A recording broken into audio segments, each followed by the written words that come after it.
భార్య ఇన్సూరెన్స్ చేయించింది భర్త కంటే ఆ భర్త భయపడాల్సిన పరిస్థితి తీసుకొస్తున్నారు కొంతమంది దరిద్రులు. తాజాగా చిలకలూరుపేట దగ్గర జరిగింది. వివాహేతర సంబంధానికి అడ్డుగా ఉన్నాడనే నెపంతో బీమా డబ్బుల కోసం భర్తను అత్యంత దారుణంగా హతమార్చిన భార్యను చిలకలూరుపేట రూరల్ పోలీసులు శనివారం అరెస్ట్ చేశారు.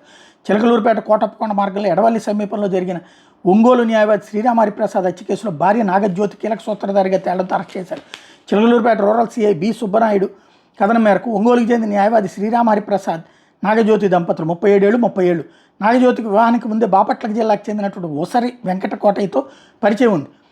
పెళ్ళైన తర్వాత కూడా వీళ్ళిద్దరు తమ సంబంధాన్ని కొనసాగించారు. ఈ క్రమంలో భర్త ప్రతిరోజు మద్యం దాగొచ్చి వేధిస్తున్నాడని నాగజ్యోతి తన ప్రియుడు కోటయ్యకి చెప్పింది. హరిప్రసాద్ అడ్డు తప్పితే తామిద్దరం కలిసి హాయిగా ఉండొచ్చని పథకం వేసి అతన్ని చంపేయాలని ఇద్దరు నిర్ణయించుకున్నారు. ఎవరికి అనుమానం రాకుండా ఉండేందుకు కోటయ్య ఒక ప్లాన్ వేశాడు. ఇందుకోసం హరిప్రసాద్ పేరిట భారీ మొత్తానికి బీమా చేయించి దానికి భార్య నాగజ్యోతిని నామినీగా పెట్టారు. బీమా డబ్బులు దక్కుతాయని ఆశతో హరిప్రసాద్తో కొన్నాళ్ళు బాగానే ఉన్నట్టు నటించమని నాగజ్యోతి కోటయ్య సలహా ఇచ్చాడు.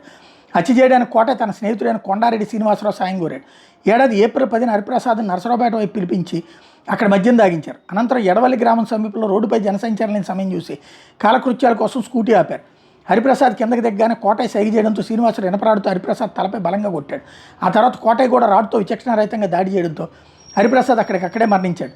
అనంతరం దీన్ని రోడ్డు ప్రమాదంగా చిత్రీకరించడం మృతదేహాన్ని రోడ్డు పక్కన పడేసి అతని స్కూటీని కూడా అక్కడే పడేసి నిందితులు పరారయ్యారు. రోడ్డు పక్కన లభ్యమైన మృతదేహంపై ఉన్న గాయాలను బట్టి చిలకలూరుపేట రూరల్ పోలీసులు దీన్ని హత్య కేసుగా నమోదు చేశారు. ప్రధానితుడైన ఒసరి వెంకటకోటయ్య, కొండారెడ్డి శ్రీనివాసులను పోలీసులు అరెస్ట్ చేసి రిమాండ్కి తరలించారు. అనంతరం లోతుగా విచారణ నిర్వహించగా భర్త హత్య కేసు కొట్టలో భార్య నాగజ్యోతి కీలక పాత్ర పోషించినట్టు ఆధారాలతో సహా తెలియదు.